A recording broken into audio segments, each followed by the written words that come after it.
Donc, je vous présente trois enseignants dans 3 lieux différents, avec 3 projets différents. Je ne ferai pas la liste comme ça a été fait pour certains de tous leurs diplômes, même s'ils en ont long comme le bras et qu'ils ont vécu des tas de choses. Je crois qu'on va en venir assez vite au fond de leur travail. Alors, contrairement à différentes personnes que nous avons entendues jusqu'à maintenant, qui étaient des témoins, nous avons eu des témoins, des chercheurs, des universitaires, des artistes. Et maintenant, nous avons devant nous d'autres passeurs qui sont, à mon avis, très importants, puisqu'ils ont devant eux des générations de jeunes gens qui sont les enseignants. Alors, au fil de ce que j'ai entendu cet après-midi, j'ai repéré ce qui a été dit par M. Olivier. Je crois qu'il parlait d'entre-soi. Là, on sort de l'entre-soi.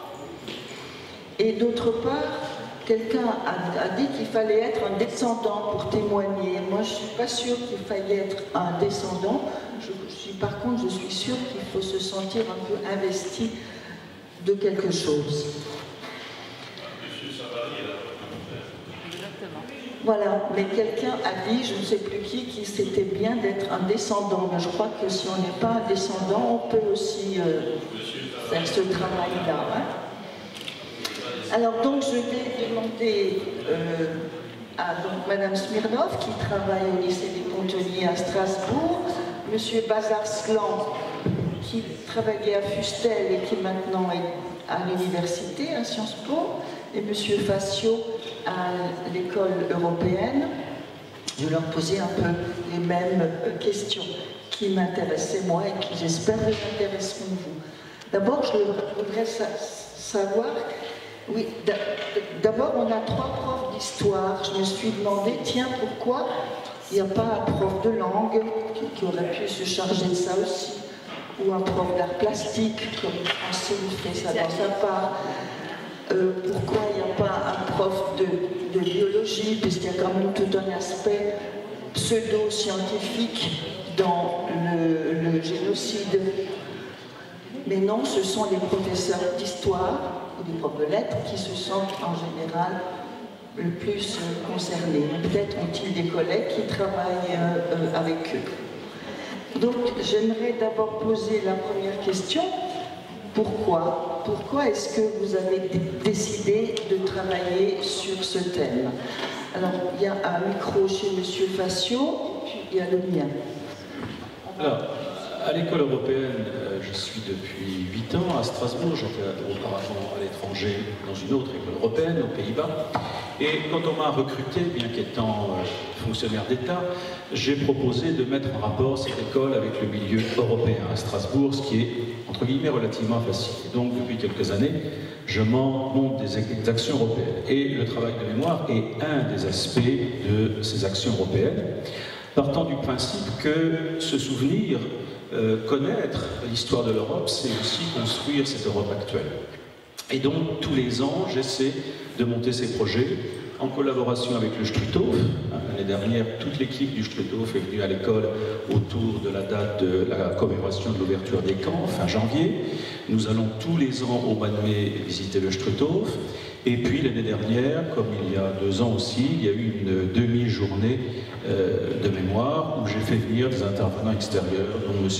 Lévy, qui nous a parlé de sa réalité pendant la Deuxième Guerre mondiale, Gaudios Louaoué, je ne sais pas si c'est encore là, qui nous a parlé du génocide au Rwanda, ou Audrey Guillotot qui nous a parlé de M. Baumann, qui était un résistant et qui a été déporté dans 4 ou 5 ans, et puis Antoine, bien sûr, qui est venu parler aux élèves.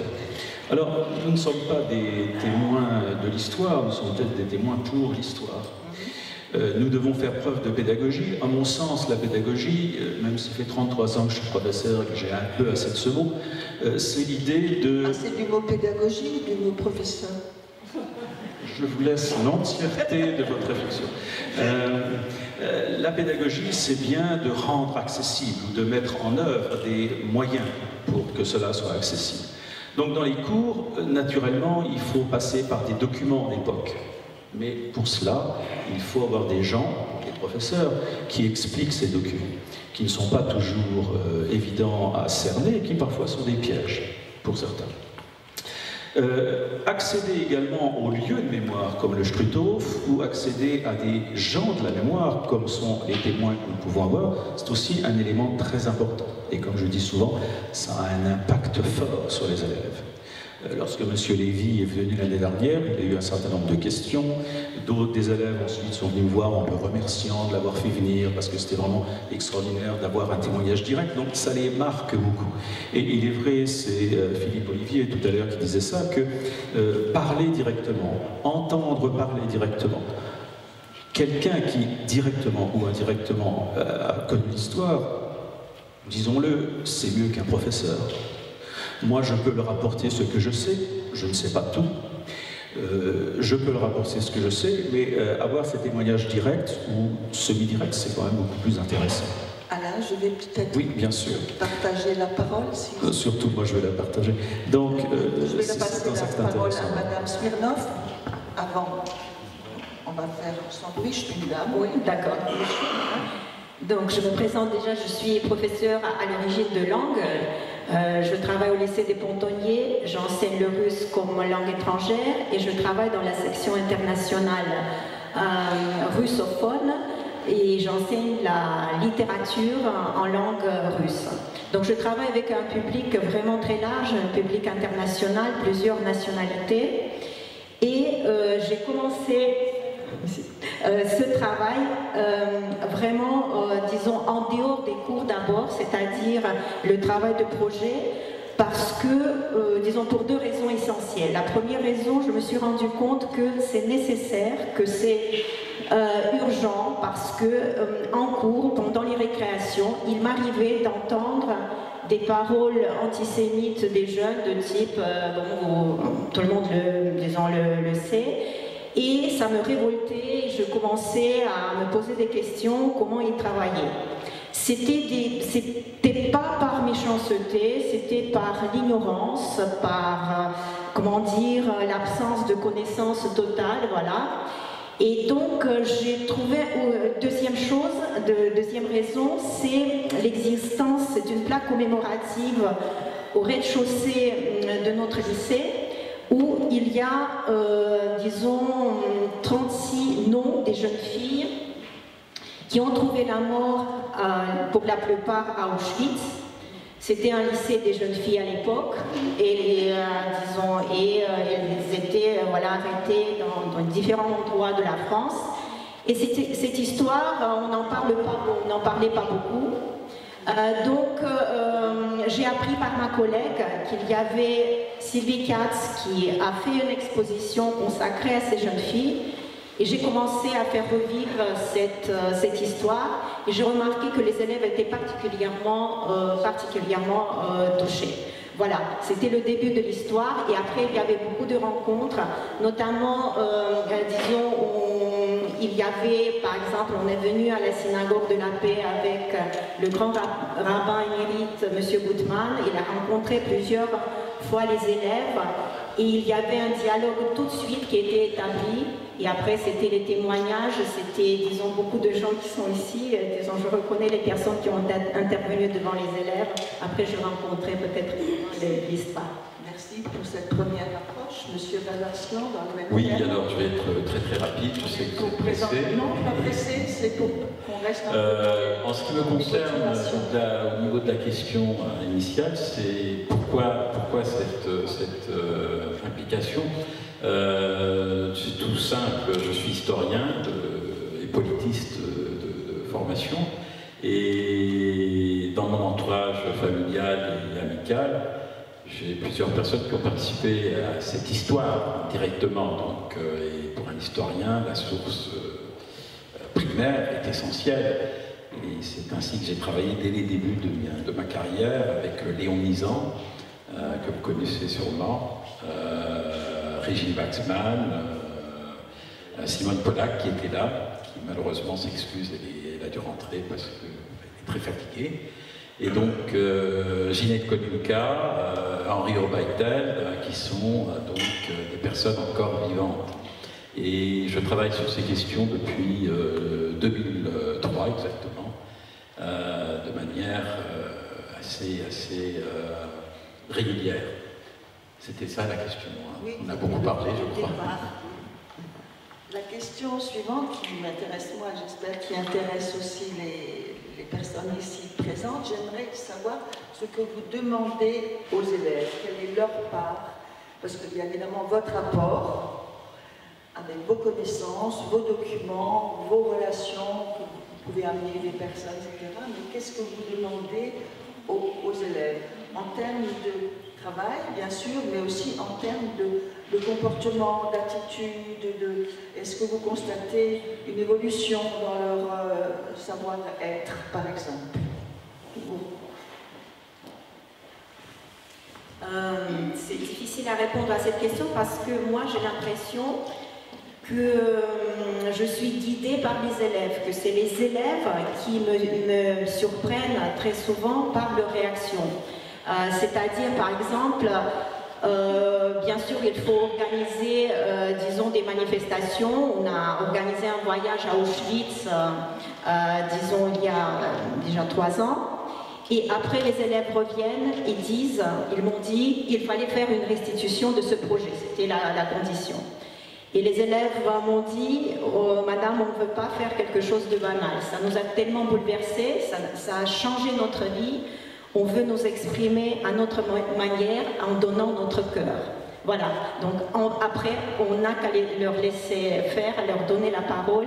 Et vraiment, on est, comment dire, surpris par beaucoup d'humanité qu'ils mettent dans ces projets. Il faut vraiment leur donner envie, les pousser à quelque chose et après leur faire confiance.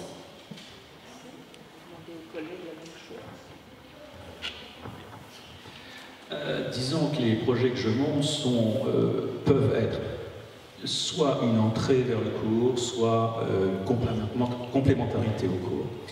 Soit ça se passe sur l'ensemble du niveau qui a ces questions au programme, donc pour nous c'est la S6, la première en France, où ce matin on avait 6 élèves de S6 et de S7, c'est-à-dire première et terminale, qui sont venus de façon volontaire, donc qui étaient plus intéressés par l'histoire ou par la question précise.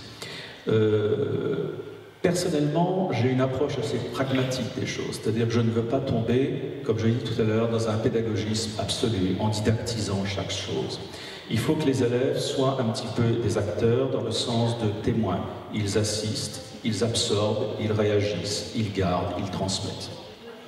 Et je pense que cette souplesse-là fait qu'on a une forte adhésion et que ce qui est vraiment pédagogique avec une démarche, etc., c'est pour le cours. Et pour les interventions, je les traite davantage, entre guillemets, en adultes, si on peut dire comme ça, mais des gens qui vont être présents à une manifestation, à un événement qui viendra compléter ou permettre l'entrée au cours.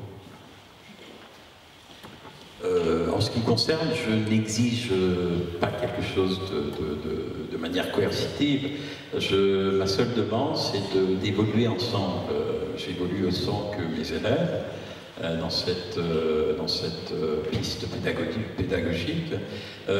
Entre guillemets, ma seule demande, j'enseigne dans les sections européennes, c'est-à-dire que l'histoire géo est enseignée en langue anglaise, et par l'intermédiaire d'une langue seconde qui est l'anglais, j'ai l'impression qu'ils appréhendent de manière différente ces questions de la Shoah et de manière plus prégnante, parce qu'ils font un effort non seulement thématique, mais aussi linguistique.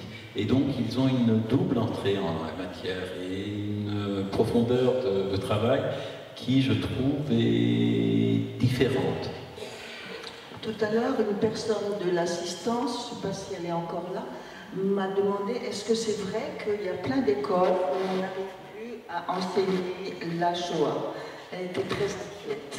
Qu'est-ce que vous en pensez? Je recommence? S'il vous plaît, parce qu'on entend la question. Il y a plein d'écoles qui ça ne marche pas? Qui ne parle plus de la Shoah. Je me demande si ça ne marche pas. Si, là, ça marche. Si je recommence? Pas de problème. Tout à l'heure, il y avait une personne dans l'assistance qui est venue me voir en me demandant, parce qu'elle sait que j'étais dans l'éducation nationale aussi, si d'un air inquiet, est-ce que c'est vrai qu'il y a des écoles ou des classes où on ne peut plus enseigner la Shoah? Et donc, je crois qu'elle est partie, c'est dommage, mais qu'est-ce que vous en pensez? Est-ce que vous avez du mal à enseigner la Shoah? Est-ce que certains élèves résistent, voire s'opposent? Et d'autre part, est-ce que vos collègues, comment vos collègues voient votre travail? Et est-ce que votre principal ou votre proviseur, etc., soutient, approuve? On peut même élargir aux parents d'élèves. Je vais commencer, puisque mes collègues ont commencé l'un et l'autre.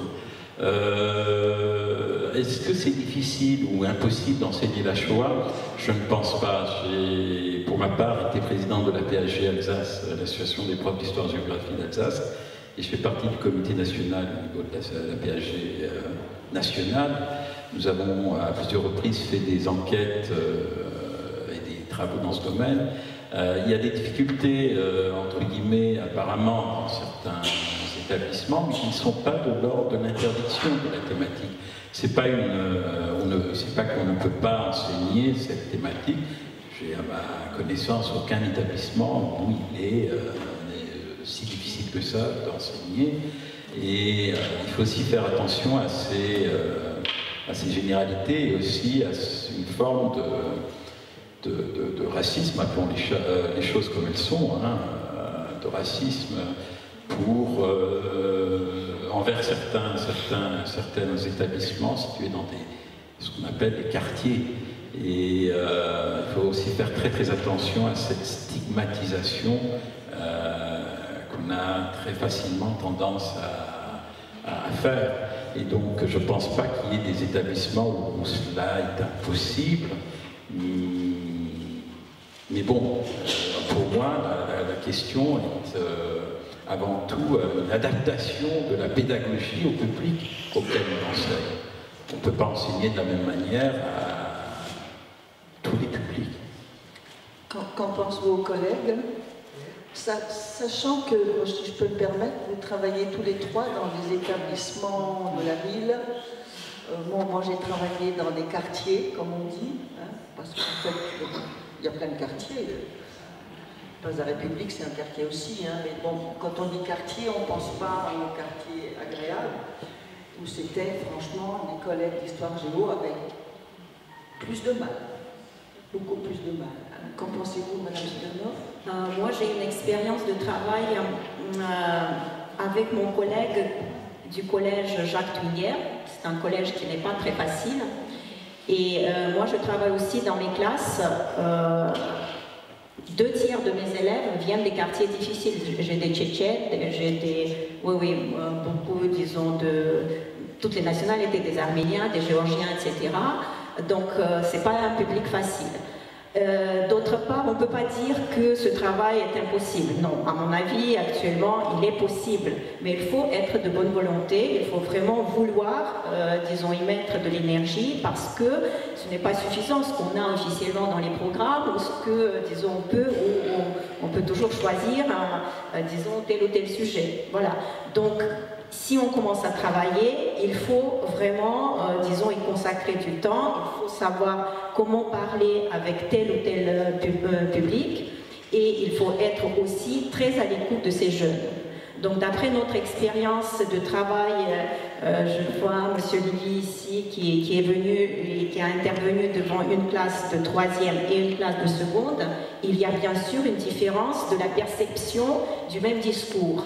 Mais il y avait aussi un prof qui était conscient de cette différence, qui allait après, disons, faire son travail au collège. Il faut faire ce travail parce qu'il y a une urgence par rapport à l'actualité, par rapport à notre monde. Voilà. Pensez-vous, M. Pasquier? Je peux parler tout à l'heure des entrées en pédagogie. Ce qu'on appelle les entrées, c'est la façon d'aborder un sujet. Je reviens à ce que disait Francine tout à l'heure. Il est bien évident que selon le public, entre guillemets, que l'on a, on ne va pas aborder les choses pareilles. Il faut quand même se souvenir que cet aspect de l'histoire de l'Europe est inscrit dans tous les programmes français, européens, et donc ça doit être traité, puisque le programme est reconnu par le gouvernement et c'est une forme de loi. donc il doit être traité. Mais il est bien évident qu'il faut avoir des entrées adaptées et que dans des, peut-être, comme vous le dites très bien, Josiane, ce sont des établissements privilégiés par certains aspects, mais on ne peut pas aborder frontalement dans certains établissements telle ou telle question. Il vaut mieux le faire d'une façon adaptée et peut-être circonvolutive ou spiralaire, de façon à ce que les élèves ne se sentent pas mis comme ça devant un fait accompli, mais s'identifient un petit peu à la chose. D'où ce genre de travail, d'où l'intérêt des témoins, si toutefois les élèves veulent bien. En deux mots, je m'appelle Raymond Lévy, j'interviens dans, vous savez, cette Alsace du Nord que personne ne connaît à Strasbourg, et où il y a des votes Front National, des taux de vote Front National qui avoisinent les 50%, voire parfois les dépassent. Et j'interviens dans les collèges. Raïssa m'ayant déjà invité, elle sait ce que je fais, je ne vais pas m'attarder dessus. Mais pendant mes 2 heures d'intervention, j'ai 2 heures de silence. De silence. Je suis souvent invité par des profs de religion. Alors vous avez cité beaucoup de profs. Les profs de religion sont un vecteur important aussi dans ce domaine-là. Et je veux juste vous donner 3 réactions d'élèves que j'ai reçues, qui sont symptomatiques. La première, c'est un garçon qui m'a écrit c'est des choses qu'on voit dans les films, mais quand c'est vous qui le dites, ça fait froid dans le dos. La deuxième, symptomatique, j'ai réalisé que ce qui est marqué dans les livres d'histoire, c'est pas exagéré. C'est intéressant en termes de négationnisme. Et la dernière, la plus belle, j'ai pris conscience que je dois faire attention à la façon dont je m'adresse à l'autre. Voilà. Et je voudrais terminer par un hommage à une dame qui s'appelle Laurence Jost-Linhart, qui enseigne la Shoah, qui est prof d'histoire au lycée de Buxwiller, qui a emmené ses élèves 2 fois à Auschwitz, qui a son travail pédagogique, ça a été juste fouillé dans les archives du lycée. Ils ont trouvé une liste d'enfants déportés et ils ont trouvé un prof qui a été déporté, dont ils ont tiré une pièce de théâtre qui a eu les enfants montés, qui s'appelle Kaddish pour un prof, qui a été monté au musée de Buxwiller l'année dernière avec une émotion absolument incroyable. Voilà, merci.